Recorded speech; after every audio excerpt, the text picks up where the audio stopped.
Pour l'instant, sans plus tarder, on va passer à la dernière présentation du premier bloc, donc avec Mélissandre Bélanger.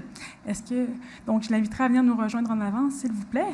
Mélissandre Bélanger donc, a une maîtrise en sciences politiques de l'Université Laval, doctorante également en histoire à l'Université de Sherbrooke sous la direction de Tristan Landry. Ses intérêts de recherche portent principalement sur le conflit, le changement sociopolitique et la révolution numérique. Son projet de thèse actuel porte sur les usages du passé et des représentations à l'ère numérique et la manière dont les technologies transforment le rapport que l'homme entretient avec l'espace et le temps. Sa présentation s'intitule « L'historien contemporain ou comment inscrire la discipline historique dans le 21e siècle ». Alors, veuillez accueillir, s'il vous plaît, Mélissandre Bélanger. Merci beaucoup. Bonjour. En fait, je me rends compte, après l'écoute des deux premières présentations, que la mienne est beaucoup plus axée sur un débat, en fait, dans la discipline historique comme telle. Et donc, c'est une réflexion que je vous propose qui est alimentée par ma propre expérience de recherche doctorale. Donc, comme l'a souligné Caroline, je travaille sur des sources entièrement numériques, donc et publiées électroniquement. Ce qui amène un certain nombre de défis comme chercheur, d'autant plus que souvent on n'est pas outillé ou on est très peu formé pour le faire. Donc, il est important malgré tout de penser au contexte contemporain de notre recherche, c'est-à-dire notre société, bien, elle se numérise. On a des nouvelles technologies, que ce soit pour le divertissement, l'information, la médiatisation, toutes les communications maintenant, même la publication et la diffusion se font via Internet. Donc, c'est un monde interconnecté, accessible par la compression de l'espace et puis du temps en un lieu qui est virtuel, mais qui est vraiment réel, puisque les gens s'y investissent. Donc, ces mutations de notre société, bien, elles affectent nécessairement la recherche, parce que d'une part, ces technologies, bien, elles deviennent aussi des outils qui nous servent au travail de chercheurs et qui produisent, donc ces technologies même produisent des matériaux qui deviennent des sources historiques. Donc, je vais présenter en 3 points. Dans un premier temps, je vais vous présenter des outils que parfois je ne connaissais pas et que j'ai découvert. Donc, j'ai vraiment fait de la recherche très scientifique, c'est-à-dire par essai et erreur dans mon parcours doctoral. Dans un deuxième temps, je vais vous parler un peu plus en détail des sources natives numériques, du défi que ça comporte. Et puis ensuite, je vais essayer de vous démontrer que dans ce contexte, bien, il y a une possibilité ou un essor de nouvelles approches pour notre discipline qui est intéressant et qui nous permet de comprendre le monde dans lequel on vit, mais via notre réflexion sur le passé. Donc, on associe souvent le numérique en histoire à la numérisation des archives ou à la prise de photos numériques de ces archives. Donc, maintenant, on sait que la numérisation permet d'avoir accès à des fonds complets d'archives sans avoir à se déplacer. Mais cette numérisation permet aussi un recours à d'autres outils en raison de la constitution d'un très grand corpus et du fait que ce soit numérisé, donc lisible pour une machine. Donc, évidemment, ces outils doivent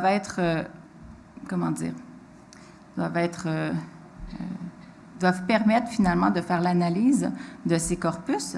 Donc, on peut avoir des logiciels d'analyse quantitative, qualitative ou la fouille de texte, ce qu'on appelle le fameux text mining. Donc, concrètement, si on cherche un logiciel d'analyse de texte, à quoi ça ressemble?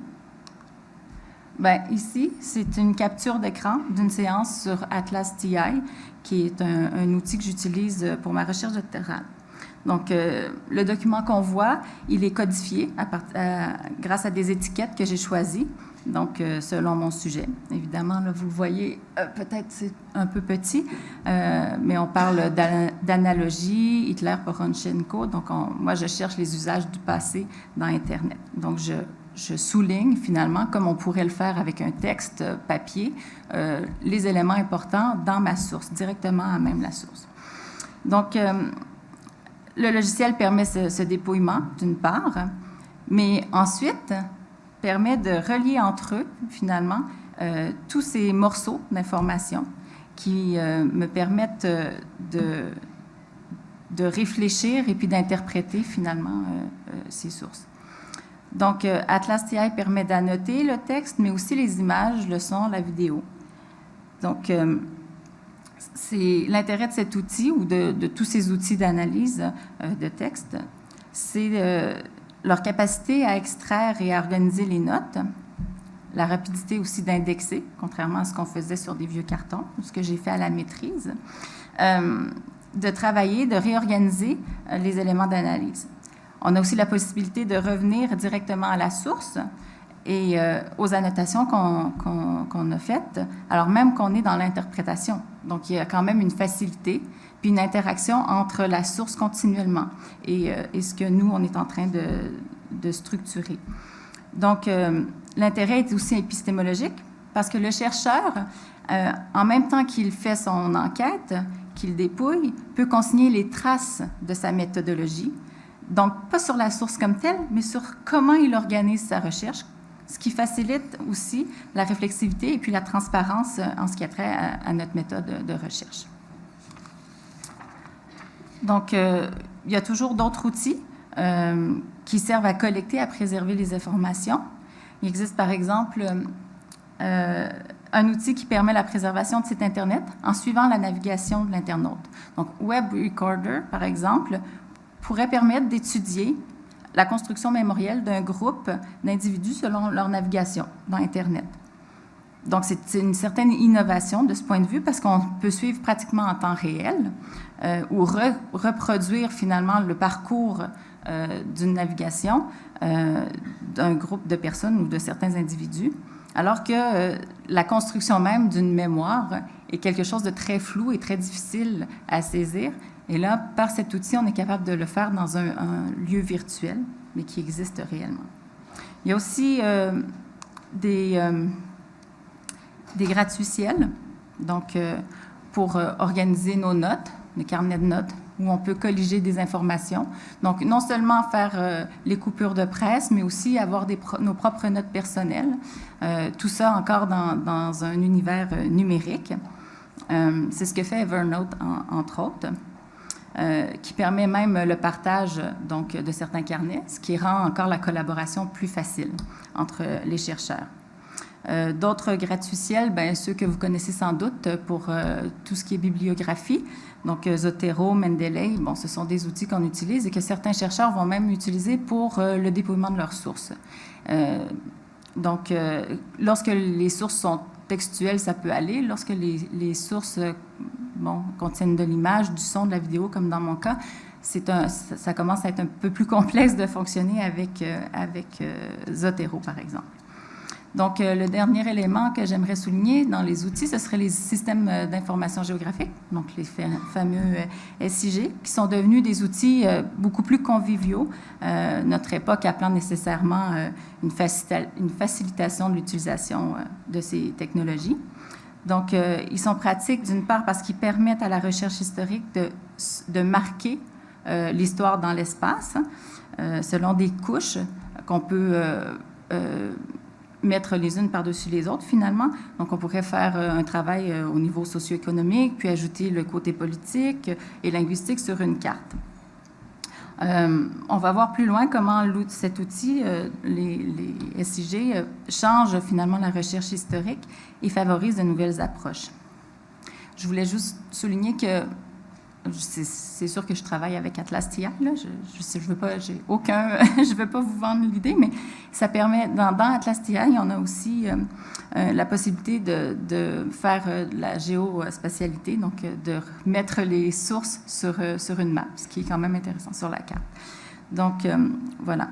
Il existe certainement d'autres outils. Moi, j'ai fait un petit tour bref, sans que ce soit exhaustif, là, mais qui m'ont permis jusqu'à présent de pousser ma réflexion sur notre travail historien, mais aussi sur notre discipline en tant que telle, et puis la formation au métier d'historien et historienne. Le second point, les sources natives numériques, ben, il faut se dire qu'au-delà des technologies, je vous l'ai dit, il y a la production de matériaux multimédia. Donc, tout ce qui se crée dans le net ou dans le numérique, c'est quelque chose qui peut devenir une source historique. Donc, les sources contemporaines, de ce point de vue, s'inscrivent dans dans une lignée de traces qui constitue une époque, ce qui est quand même novateur puisqu'on fait de l'histoire contemporaine et on est dans pratiquement le présent. Fait intéressant, les innovations technologiques, ben, elles se développent très rapidement. Et il est fort possible que les sources natives numériques d'aujourd'hui ne puissent plus être visualisées finalement dans quelques années parce que le logiciel ou la machine qui a servi à la produire, ben, ils ont disparu, à moins d'avoir gardé une machine comme telle, ce qui arrive dans le cas de...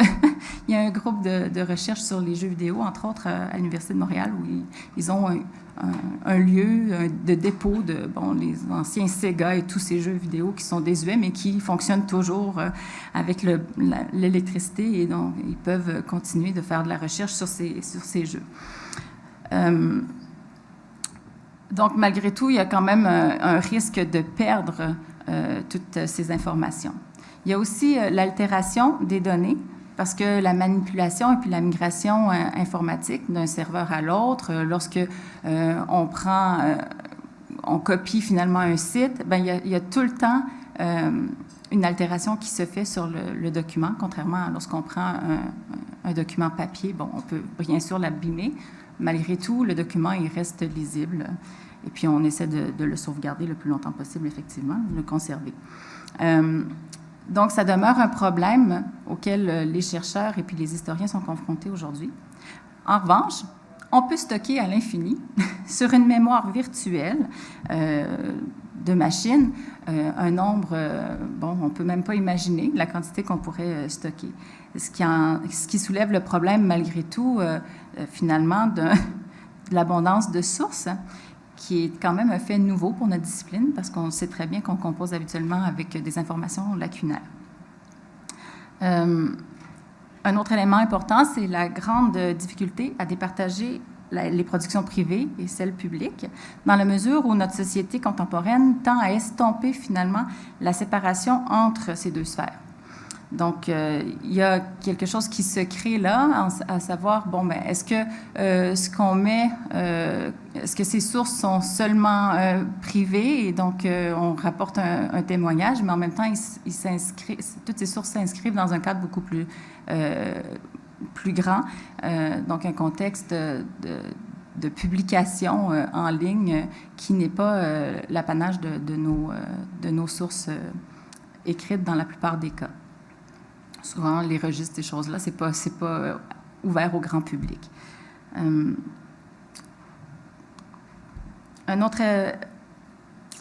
autre point que je veux souligner, c'est l'hypertextualité du web et puis la concision du contenu qui rendent finalement difficile l'élaboration d'une argumentation ou d'un récit linéaire. C'est-à-dire que au fil des clics, maintenant, la lecture se fait plus de A à Z sur un texte. On va commencer, et puis, oups, il y a un petit lien qui fait diversion. On part sur une autre piste, et donc, nos sources sont toutes de cette façon, ce qui fait qu'on doit vraiment tenter de restreindre d'une part notre lecture, mais aussi de comprendre toute cette connectivité qui existe et cette hypertextualité qui existe et qui est décuplée par le numérique. Donc, tous ces éléments contemporains teintent nécessairement la manière dont nous faisons la recherche et dont on réfléchit l'histoire. L'historien contemporain doit savoir se servir et connaître ses outils, ce qui n'est pas toujours le cas, et comprendre aussi cette spécificité dont je viens de parler des sources natives numériques. Bien évidemment, ce ne sont pas tous les historiens qui, par leur expertise, sont appelés à travailler à partir de sources numériques. Et faut se dire que les archives papier, même si elles sont maintenant largement sur support numérique, bien, elles seront sans doute encore les sources historiques les plus utilisées et les plus exploitées pour un long moment. De toute façon, il faut se rendre à l'évidence que c'est quand même le matériau de l'histoire d'une très longue période pré-numérique. Donc, c'est encore toute une boîte de Pandore qu'on a à découvrir, à ouvrir finalement avec ces sources papier. Néanmoins, les outils s'avèrent utiles parce que ils permettent de questionner différemment nos sources. Ça permet de les croiser, ces sources, de comparer, de connecter, comme j'expliquais. Et donc, d'où l'intérêt de favoriser une culture numérique commune à toutes les sciences humaines. Donc, les projets qui ont tendance à devenir transdisciplinaires, eh bien, pour pouvoir y travailler, ben, on va devoir avoir une base commune pour pouvoir dialoguer et puis collaborer. Et je pense que au final, ben, c'est pas parce que quelqu'un est né dans l'ère numérique qu'il manie tous ces outils nécessairement, et puis de façon spécialisée encore moins. Donc, il ne faut pas prendre pour acquis que les gens, nos étudiants dans la vingtaine, dont je ne suis plus, peuvent ne pas comprendre certains outils que j'utilise, tout simplement parce qu'ils ne l'ont pas vu sur leur chemin, sur leur parcours universitaire. Donc, au final, il faut comprendre que le présent, ben, c'est toujours le prisme utilisé par l'historien pour investiguer le passé. Donc, c'est important de comprendre le contexte dans lequel se fait aujourd'hui notre recherche, ce qui permet d'innover dans le traitement et la méthodologie de la recherche. Donc, concrètement, ben, à quoi peuvent ressembler ces nouvelles approches? Je vais utiliser des exemples de quelques recherches qui sont très inspirantes et novatrices. Je vais vous en nommer 3. Donc, la première que je vais souligner, c'est celle de Frédéric Lavert, qui utilise des sources natives numériques. Donc, il a archivé plus de 4 millions de tweets européens portant sur le centenaire de la Première Guerre mondiale.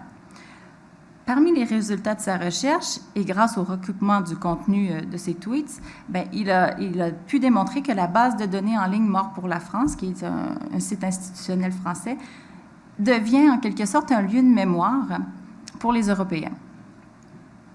Donc, évidemment, il n'a pas pu lire les 4 millions de tweets. Alors, il a dû se servir de logiciels d'analyse de texte pour mener ses recherches et puis pour fouiller. Donc, ce recours aux sources numériques permet de comprendre finalement, dans un premier temps, comment s'inscrit un événement passé et la mémoire que l'on en a aujourd'hui à travers des outils ou finalement la prolongation, j'ose dire, de notre réflexion, de notre conscience. Cet exemple souligne bien toute la question de l'analyse des métadonnées pour le chercheur, ce qui est quand même un élément important. Donc, la deuxième recherche, c'est celle du professeur d'histoire Ian Milligan de l'Université de Waterloo en Ontario. Il dirige un groupe de recherche qui a mis sur pied The Archive Unleashed Project. C'est un outil très puissant d'extraction d'informations des archives. Ils travaillent à partir des métadonnées, finalement. Et, ils font un lien avec la Wayback Machine. Donc, évidemment, comme on le sait, cet outil ne permet pas de tout sauvegarder, mais nous-mêmes, on peut aller sauvegarder des pages sur la Wayback Machine. Et à partir de ce qui est contenu dans ce site-là, l'équipe en Ontario propose, avec leur outil, d'aller chercher, extirper de l'information des archives du web. Le dernier projet très intéressant sur Venise, c'est le Venice Time Machine, qui est orchestré par Frédéric Kaplan, un professeur à l'École polytechnique de Lausanne, qui n'est pas du tout un historien. Il a travaillé dans l'intelligence artificielle. Son projet consiste en une première phase de numérisation des archives de Venise, qui consiste quand même à 80 km de documents. Évidemment, à l'aide d'outils numériques, il va faire l'analyse et puis la création d'une Venise virtuelle à travers ces 1000 ans d'archives, qui sont très bien conservées à ce qui paraît et qui vraiment ont été tenues vraiment pratiquement comme des vrais archivistes au fur et à mesure des époques de Venise. Donc, il s'agit d'un projet transdisciplinaire qui fait collaborer des gens en machine learning, donc en apprentissage automatique, mais aussi des archivistes, des historiens très modernistes, mais aussi spécialisés dans certains domaines, puisqu'il veut... ce qu'il compte faire, c'est finalement connecter toutes ces informations qu'on peut avoir au travers de ces archives, que ce soit les maladies, le commerce, l'architecture. Donc, comme une image vaut 1000 mots, j'espère qu'elle va fonctionner. Alors, je vais... Si je clique, est-ce qu'on... Non, je passe à l'autre. Je vous avais inséré un lien.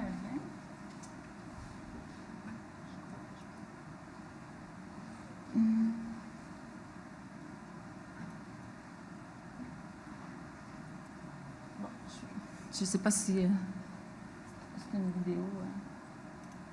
Ah, merci, Alex. Est-ce qu'il y a le son dessus?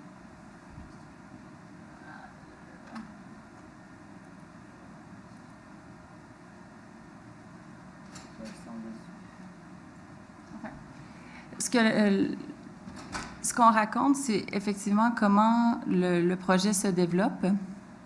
Donc, vous voyez là, la première étape, c'est la numérisation. Oui.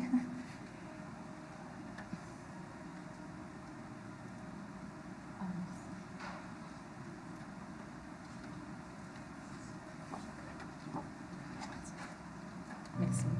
Over 1,000 years of history reside in the friary of this church in Venice. Stacked on over 80 kilometres of shelves are maps, manuscripts, monographs, documents recording generations of Venetian bureaucracy. Most of this vast collection has never been read by modern historians. But a new project aims to uncover the secrets of this enormous archive and digitally reconstruct the Venice it describes.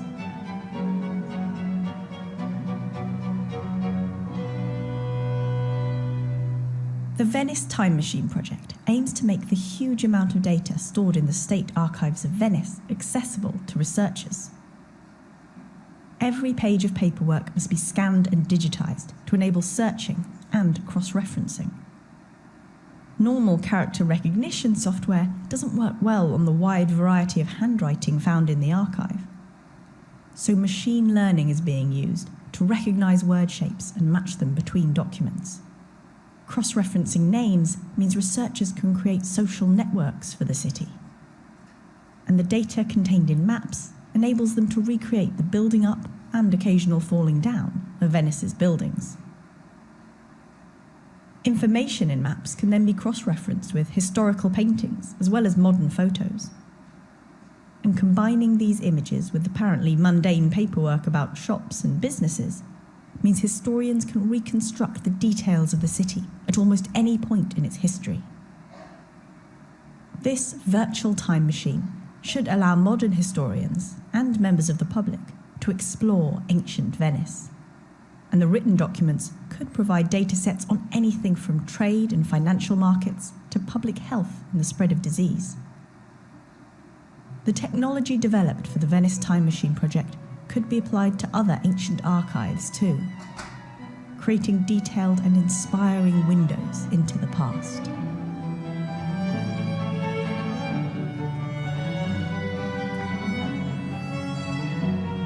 Donc, bref, c'était un vidéoclip très court pour démontrer à quel point ces nouvelles technologies permettent une nouvelle lecture de l'histoire et permettent aussi à un plus grand public d'accéder à cette histoire, à ce savoir, à ces connaissances.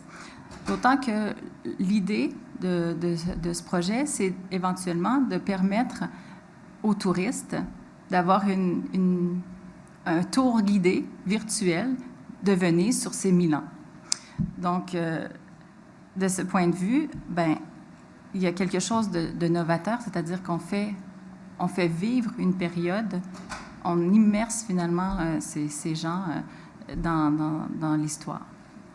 Donc, c'est un travail colossal qui se fait grâce à ces outils, mais aussi grâce à la collaboration entre divers spécialistes, d'où l'importance d'avoir cette base commune dont je parlais. Donc, en conclusion, mais...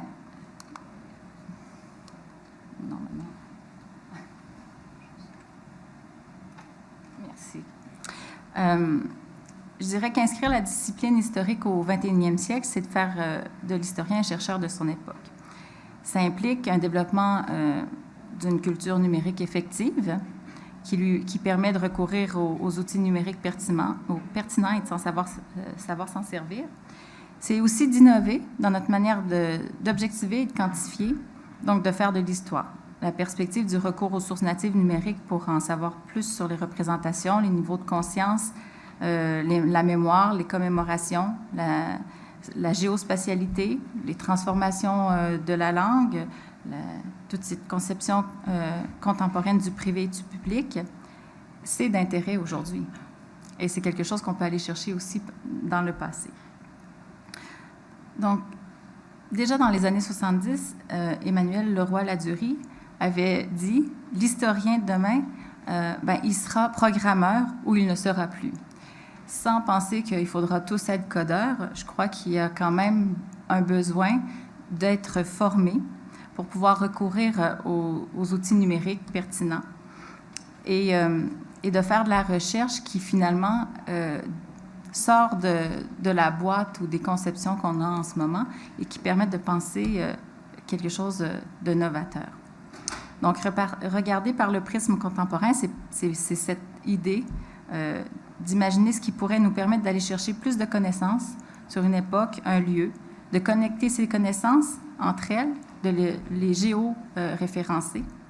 Enfin, c'est regarder le passé pour comprendre le présent tout en imaginant l'avenir. Donc, c'était vraiment ce que je voulais vous présenter aujourd'hui. Je vous remercie de votre attention.